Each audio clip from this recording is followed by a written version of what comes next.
Genesis 24 verse 7. 24:27. धन्य है मेरे स्वामी इब्राहिम का परमेश्वर यहोवा कि उसने अपनी करुणा और सच्चाई को मेरे स्वामी पर से हटा नहीं लिया। यहोवा ने मुझको ठीक मार्ग पर चलाकर मेरे स्वामी के भाई बंधुओं के घर पर पहुंचा दिया है। आमेन। और परमेश्वर बहुत दयालु है, बहुत दयालु है। और यहाँ पे लिखा है जेनेसिस 24 वर्स 27 में, परमेश्वर सचमुच फेथफुल है। आज इस मार्च महीने की पहला संडे में हम परमेश्वर की हजूरी में हम आए हैं। तो आज परमेश्वर का प्रॉमिस है, जो मेरे स्वामी की जो परमेश्वर है, जो यहोवा है, he is faithful, he is faithful. वो ईमानदार है हमारे जीवन में हर चीजों को देने के लिए। जब हम लोग लेमेंटेशन में हम पढ़ेंगे, लेमेंटेशन 3rd chapter verse 23 में, प्रति भोर वे नई होती रहती है, तेरी सच्चाई महान है। आमेन। तेरी सच्चाई महान है। महान है, क्यों महान है? इस लेमेंटेशन में आप लोग पढ़कर देख लेना। 18 से यदि हम पढ़ेंगे, 18 से हम पढ़ते हैं। एक्चुअली यहाँ पे वो अपनी परेशानी के बारे में बताते हैं। परमेश्वर, मेरे जो दुख है इतनी ज्यादा है, मेरे जो दुख है इतनी भयानक है, मैं वर्णन भी नहीं कर सकता। इतनी ज्यादा दुख में भी ये कहते हैं परमेश्वर मुझे नए तौर से मुझे आशीष करने जाते हैं। Just like they are every morning, परमेश्वर की जो कृपा है एवरी मॉर्निंग नया नया होते जाती है। उसके साथ साथ ग्रेट इज द फेथफुल, उनके जो फेथफुलनेस है, उनकी जो ईमानदारी है, वो सचमुच भला है, सचमुच वो अनोखा है। ही इज अ फेथफुल। परमेश्वर जो प्रॉमिस हमें किया है, जो परमेश्वर हमें बुलाया है, जो परमेश्वर हमें पापों से अलग किया है, एक नया जीवन परमेश्वर ने दिया है, ही इज अ फेथफुल। हर चीज हमें देने के वो परमेश्वर काबिल है, वो ईमानदार भी है। तो हम इसको कह सकते हैं, हमारे परमेश्वर कौन पता? परमेश्वर इज फेथफुल। हमारे परमेश्वर फेथफुल यहाँ पे हम कहते हैं। Psalms 105 वर्स में परमेश्वर के बारे में डेविड कहते हैं, वो जनरेशंस बाय जनरेशन वो फेथफुल रहते हैं। Psalms 98 वर्स 3 में लिखा है, वो डेविड की परिवार के लिए वो फेथफुल है, वो फेथफुल है। और उनके पास लिखा है, और उस फेथफुलनेस को वो याद करते हैं। हमारे जीवन में परमेश्वर ने जो हमारे साथ एक कवनेंट किया है, एक अग्रीमेंट किया है, हमें उद्धार देकर, उस अग्रीमेंट के मुताबिक परमेश्वर हमें हर चीज वो देने के लिए ही इज अ फेथफुल। आप अपनी ईमानदारी को आप फॉलो करते हैं, उसको कभी छोड़ते भी नहीं, कभी छोड़ते भी नहीं। Psalms 132 वर्स 12 में लिखा है, ही इज अ फेथफुल। वो अपनी फेथफुल में, अपनी ईमानदारी में कभी भी बदलता नहीं। दाऊद की फैमिली के लिए जो परमेश्वर ने प्रॉमिसेस किया था, कभी बदलने वाला नहीं। समटाइम्स डेविड भी बदल चुका था, परमेश्वर को छोड़ के वो दूर भाग गया था, लेकिन परमेश्वर ऐसा है, कभी उनको छोड़ता नहीं। जो परमेश्वर ने प्रॉमिस किया है, कभी उसको नकारते नहीं, उसको त्याग नहीं देते। परमेश्वर ने आपके और मेरे जीवन में जो भी प्रॉमिस किया है, वो सचमुच परमेश्वर पूरा करके रहेंगे। हमारे परमेश्वर इज फेथफुल, हमारे परमेश्वर इज फेथफुल। आपकी जो सच्चाई है, आपकी जो सच्चाई है और बादलों पे छाया हुआ है, जैसे वैसा ही परमेश्वर की सच्चाई परमेश्वर की चारों ओर तरफ हमेशा बना रहता है। Psalms 89 वर्स 33 में हम पढ़ेंगे। Psalms 89 वर्स 33 में, परंतु मैं अपनी करुणा उस पर से ना हटाऊंगा और ना सच्चाई त्याग कर झूठ ठहराऊंगा। और अपने सच्चाई से कभी भी परमेश्वर बदलता नहीं और उससे थोड़ा सा भी हटता भी नहीं, थोड़ा सा भी हटता भी नहीं। लेकिन गॉड इज फेथफुल, ये हमेशा ईमानदार रहता है। अपने जो प्रॉमिस किए हुए वर्ड से परमेश्वर कभी भी फिसलता नहीं है। 89 साम्स में हम देखेंगे 2nd वर्स में परमेश्वर ऐसा है, उस फेथफुलनेस को स्वर्गीय स्थानों में स्थिर रखा है, फेथफुलनेस को आसमान में उसको कायम रखा है। जब तक स्काई है तब तक परमेश्वर की सच्चाई, परमेश्वर की फेथफुलनेस हमेशा बना रहता है। और ड्यूटोरनमी 7 वर्स 9 हम पढ़ेंगे। ड्यूटोरनमी 7 वर्स 9 हम पढ़ेंगे। यदि तेरे वंश के लोग मेरी वाचा का पालन करें और जो चितौनियां मैंने उन्हें सिखाऊंगा उस पर चले, तो उनके वंश के लोग भी तेरी गद्दी पर युगान युग बैठे चले जाएंगे। आमेन। जो उसकी कमांड्स को ओबे करते हैं उनके जीवन में परमेश्वर अपने ही प्रॉमिसेस को भी, अपने ही किए हुए वायदे को भी हमेशा कायम रख। जो परमेश्वर ने वादा किया था, हो सकते हैं उनके बेटा नहीं माना है, लेकिन परमेश्वर अपने वायदे से कभी भी मुकरते नहीं। जैसे स्काई हमेशा बना रहती है, परमेश्वर की सच्चाई भी वैसा ही हमेशा बनाए रहते। आज हम कुछ चीजों के बारे में हम मेडिटेट करेंगे।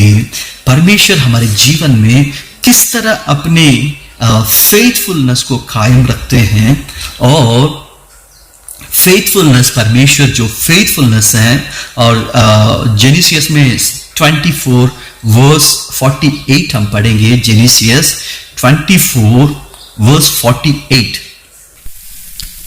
फिर मैंने सिर झुकाकर यहोवा को दंडवत किया और अपने स्वामी इब्राहिम के परमेश्वर यहोवा को धन्यवाद कहा, क्योंकि उसने मुझे ठीक मार्ग से पहुंचाया कि मैं अपने स्वामियों के पुत्र के लिए उसकी भांजियां ले जाऊं। आमेन। एक्चुअली वो सीधे मार्ग पे हमें ले चलते। ही इज अ फेथफुल, परमेश्वर फेथफुल है। Lead in the right way, he lead in the right way. परमेश्वर हमें सही मार्ग पे ले चलते हैं। आप लोगों को पता है समटाइम्स हमें रास्ता भी पता नहीं चलता है, हमें किस तरह क्या कदम लेना है, किस तरह कौन सी हमें कदम लेना है, कहाँ पे हमें मोड़ना है, कहाँ पे हमें रुकना है। हमारे जीवन में बहुत सारे जगह पे हम कंफ्यूज हो जाते। आप हमेशा ये याद रखना, ऑफ गॉड इज फेथफुल, क्योंकि वो स्ट्रेट वे पे हमें ले जाते हैं। समटाइम्स हम परमेश्वर के हाथों में हमारे रास्ते को समर्पण करने के बाद हम सोचते हैं शायद हम गलत रास्ते पे जा रहे हैं। यदि हम अपने आप को परमेश्वर के रास्ते पे यदि हम समर्पण करते हैं, कभी भी परमेश्वर टेढ़े मार्ग पे नहीं ले जाएंगे, कभी भी परमेश्वर हमें फंसाएंगे नहीं। हमें लगता है परमेश्वर समटाइम्स हमें ड्राई लैंड पे ले जा रहे हैं, डेथ वैली हम होकर जा रहे हैं। समटाइम्स हमें लगता है हम कांटे के बीच में से होकर जा रहे हैं, समटाइम्स हमें लगता है हम एक डेजर्ट में हैं। लेकिन परमेश्वर ही इज अ फेथफुल, जिसने हमारे हाथ पकड़ा, जिस दिन हमने सैल्वेशन पाया, जिस दिन हम यीशु मसीह को अपनाया, परमेश्वर ने हमारे हाथ पकड़ा, वो स्ट्रेट पाथ में हमें लेकर जाएंगे। स्ट्रेट वे में परमेश्वर हमें लीड करते। ही इज अ फेथफुल, हमें लीड करने के लिए कैसे लीड करते हैं? स्ट्रेट वे पे, राइट वे पे। बहुत सारे लोग हम यीशु मसीह को अपनाने के बाद वो एक्सपीरियंस हम कर नहीं पाते। क्यों? क्योंकि परमेश्वर वाकई मुझे ले जा रहे हैं, या वाकई परमेश्वर मुझे अगुवाई कर रहे हैं, या राइट वे पे परमेश्वर मुझे ले जा रहे हैं। हमें समटाइम्स डाउट लगता है, क्योंकि हम परमेश्वर की वचनों को नहीं पढ़ते हैं, परमेश्वर को हम गहराई से नहीं जानते। इसलिए परमेश्वर हमें जो लेकर जा रहे हैं उस रास्ते को हम समझ नहीं पाते। यदि आपको समझना है, हमें एवरी डे परमेश्वर की वचनों को मेडिटेट करना और पढ़ना, हम पढ़ते हैं जस्ट लाइक एक किताब के समान हम पढ़ते हैं, नहीं, हमें जस्ट लाइक एक फूड के समान उसको डाइजेस्ट भी करना है, हर दिन डाइजेस्ट करके और परमेश्वर को गहराई से जानकर देख लेना, परमेश्वर जो लेकर जाते वो रास्ते को हम अच्छे से समझ पाएंगे। और पहले भी मैंने बताया 1 Samuel 6 chapter verse 12 में यहाँ पे दूध देने वाले जो गाय है, यदि उसके कंधों पे उस कवर्नेंट बॉक्स होगा, वो आर्क ऑफ कवर्नेंट उस कंधों पे होगा, वो गाय को जिसके बच्चे पैदा हुआ है, आप लोग देख लेना, जिस गाय को अगर दूध भी निकालना है उसको दूध के लेने से पहले उसकी बछड़ी को सामने लेकर आते तभी वो दूध देते हैं। अगर किसी जगह पे ले जाना है, हमारे गांव में ऐसा होता है, अगर ये गाय को अगर कहीं ले जाना है, वो बछड़ी को है ना, जो उसके बच्चे को आगे आगे ले जाएंगे, वो ऑटोमेटिकली पीछे पीछे सिर हिलाते आएंगे। लेकिन आप 1 Samuel 6 chapter verse 12 में पढ़कर देख लेना, वहां पे ऐसा ही गाय है, उसको covenant of arc of covenant को उसके कंधों पे रखा है, उसको छोड़ दिया है, किसी ने अगुवाई नहीं किया। हम पढ़ेंगे 12th वर्स। तब गायों ने बेथलेहम का सीधा मार्ग लिया, वह सड़क ही सड़क रभाती हुई चली गई और ना दाहिने मुड़ी और ना बाएं, और पुलिसियों के सरदार उसके पीछे पीछे बेथलेहम के सिवाने तक पहुंच गए। आमेन।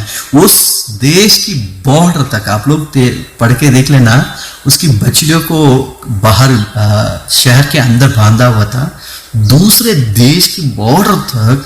ये जो काउस है, इट्स नॉट बुल्स, एक्चुअली हमेशा जो हम यूज करते हैं बुल यूज करते हैं, लेकिन यहाँ पे काउ यूज किया गया है।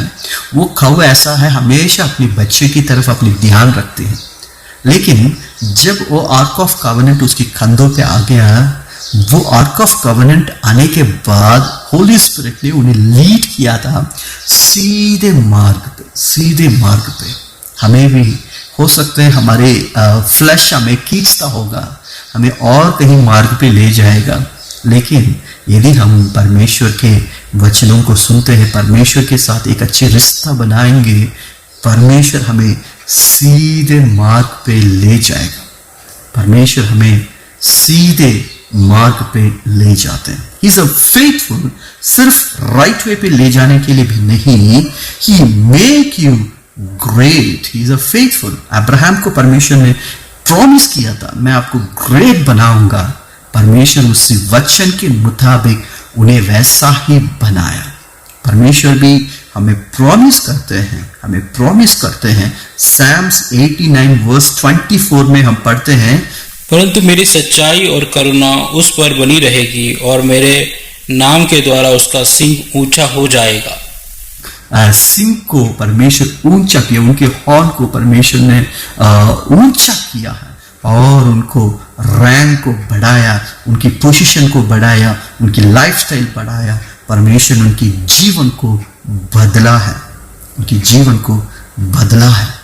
और यहाँ पे 1 Samuel 2nd chapter 7th verse and 8th verse हम पढ़ के देखते हैं, जो हम्बल है, जो रियली उस वर्स को ओबे करते हैं, उन व्यक्तियों को परमेश्वर कीचड़ से निकालकर और सिंहासन पर बिठाने के लिए वो फेथफुल है।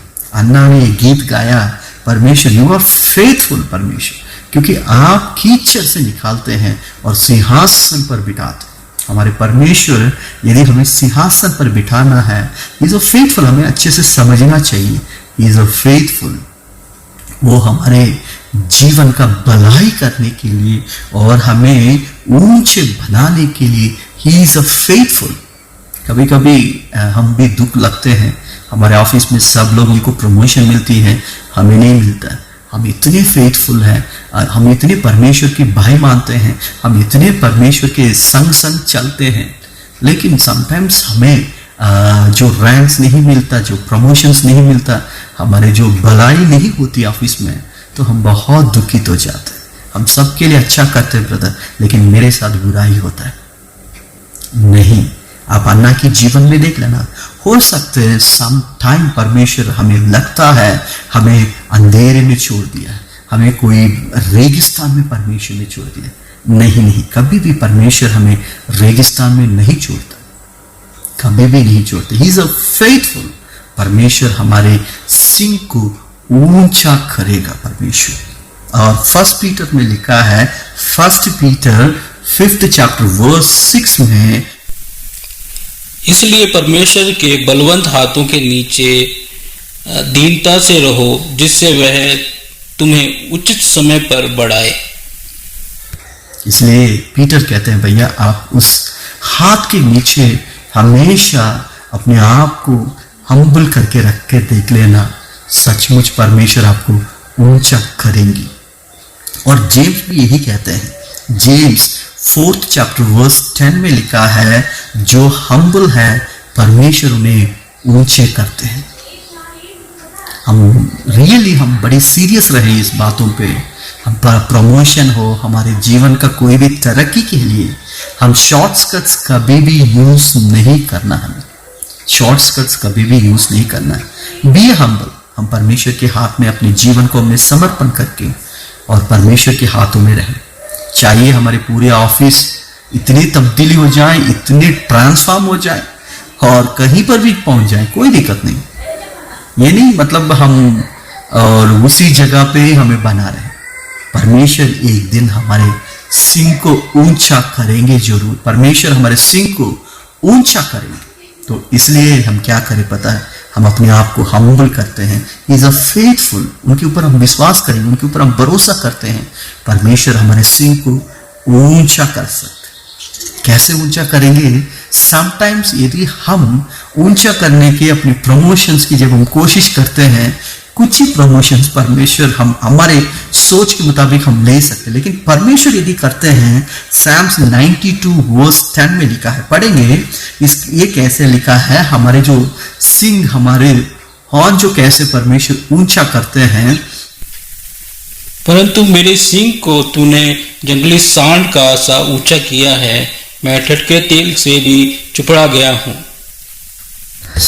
सिंह को परमेश्वर इतना ऊंचा करते, इतने स्ट्रांग बनते हैं, जस्ट लाइक एक जानवर के जो सिंह होते हैं, वैसा ही परमेश्वर स्ट्रांग बनाना चाहते हैं। यदि परमेश्वर करेंगे, इतने मजबूत बनाएंगे, हम कभी सोच भी नहीं सकते। आप लोग देख लेना, जोसेफ की लाइफ में परमेश्वर ने, वो एक प्रिजन में था, वहां से अगर हम प्रमोशन के लिए कोशिश करते हैं, हो सकते हैं एक लेबर बन जाए, एक स्लेव बन जाए, है ना, वहां से छुटकारा पाके एक स्लेव बन जाए पहला जैसा। लेकिन परमेश्वर ने स्लेव नहीं बनाया, प्राइम मिनिस्टर बनाया, वहां पे प्राइम मिनिस्टर बनाया। हाँ, हमारे परमेश्वर हमारे सिंह को ऊंचा करना चाहते हैं, हमें और ग्रेट बनाना चाहते हैं। He is a faithful. सही टाइम पे परमेश्वर हमें ग्रेट बनाएंगे। और यहाँ पे सिर्फ ग्रेट नहीं, परमेश्वर हमें इंक्रीज करने के लिए इज अ फेथफुल। हम सोचते हैं हम इंक्रीज खुद हो जाएंगे, नहीं, परमेश्वर हमें इंक्रीज करते हैं। परमेश्वर हमें इंक्रीज करते हैं। हमारे तमाम स्थानों में परमेश्वर हमें इंक्रीज करने के लिए ही इज अ फेथफुल। 175 में लिखा है, हे यहोवा, मैं जान गया हूं कि तेरे नियम धर्म में हैं और तूने अपनी सच्चाई के अनुसार मुझे दुख दिया है। हो सकते हैं समटाइम्स हमारे फाइनेंशियल कंडीशन हो, समटाइम्स हमारे ताकत हो, कुछ भी हो। समटाइम्स हम जिस रास्ते से होकर जाते हैं, हम सोचते हैं भैया हम बाहर नहीं आ सकते। जोब अगर देखें, जोब की लाइफ में और सब कुछ उन्होंने खोया था। क्यों खोया? एक रीजन है, एक रीजन है। परमेश्वर उन्हें इंक्रीज करना चाहते, उन्हें इंक्रीज करना चाहते हैं। पहला, उनके जो बच्चे हैं एक नॉर्मल बच्चे हैं। आप देख लेना, जब सेकंड टाइम जब उनके बच्चे हो गया, दुनिया में सबसे ज्यादा खूबसूरत बच्चे हैं। जितने उन्होंने प्रॉपर्टी पहले रखा था उससे ज्यादा था। पहले जितने उनकी हॉनर मिली थी सोसाइटी में, उससे ज्यादा दुगना मिला है। हर जगह पे आप देख लेना, हर जगह पे उनकी फेथ के बारे में भी देख लेना, उनकी फेथ दुगना हो चुका था। और उनकी बात करने की जो तरीका है परमेश्वर ने खुद गवाही दिया है और किसी ने भी ऐसा बात नहीं किया जैसे मेरे बेटा जो भी बात की। इसी तरह हमारे जीवन में परमेश्वर हमें इंक्रीज करना चाहते हैं। Hebrews 11 चैप्टर वर्स 11 में भी हम देखेंगे सारा ने भी इसी तरह अपनी फेथ को इंक्रीज किया है। समटाइम 25 इयर्स वेट करना पड़ा सारा को, लेकिन उसने ताकत पाया। कहां पे? उसने अपनी कमजोरी में इंक्रीज ताकत हुआ था। कैसे हुआ पता है? उसने विश्वास किया, ही इज माई फेथफुल। वो परमेश्वर मेरे ईमान परमेश्वर है, ही is a faithful God, he will increase my faith. वो मेरे विश्वास को और इंक्रीज बना सकते। आइए हम सिर झुके हम प्रार्थना करें। प्यारे परमेश्वर, धन्यवाद और स्तुति करते हैं। आज हम प्रार्थना करते हैं परमेश्वर आप फेथफुल है परमेश्वर। खुदा बाप आप इतनी फेथफुल है परमेश्वर, जनरेशन बाय जनरेशन परमेश्वर आपने फेथफुलनेस को परमेश्वर आप कायम रखते हैं। खुदा बाप हम ही हैं परमेश्वर, समटाइम फेथफुल नहीं रह पाते परमेश्वर। खुदा बाप आप फेथफुल हैं हमें सही मार्ग पे ले चलने के लिए। आप फेथफुल है परमेश्वर हमें ग्रेट बनाने के लिए। आप फेथफुल है परमेश्वर हमें इंक्रीज करने के लिए। परमेश्वर हमें सहायता कीजिए परमेश्वर। आप हमारे फेथफुल फादर है परमेश्वर खुदावंदा, और परमेश्वर खुदावंदा आप हमारे फेथफुल कंपेनियन है परमेश्वर खुदावंदा, ताकि हमें परमेश्वर सही मार्ग दिखा सके और हमें ग्रेट बना सके, हमें परमेश्वर इंक्रीज कर सकते हैं। परमेश्वर धन्यवाद और स्तुति करते हैं। हम ये प्रार्थना मांगते हैं प्रभु यीशु मसीह के मीठे और जलाली नाम से।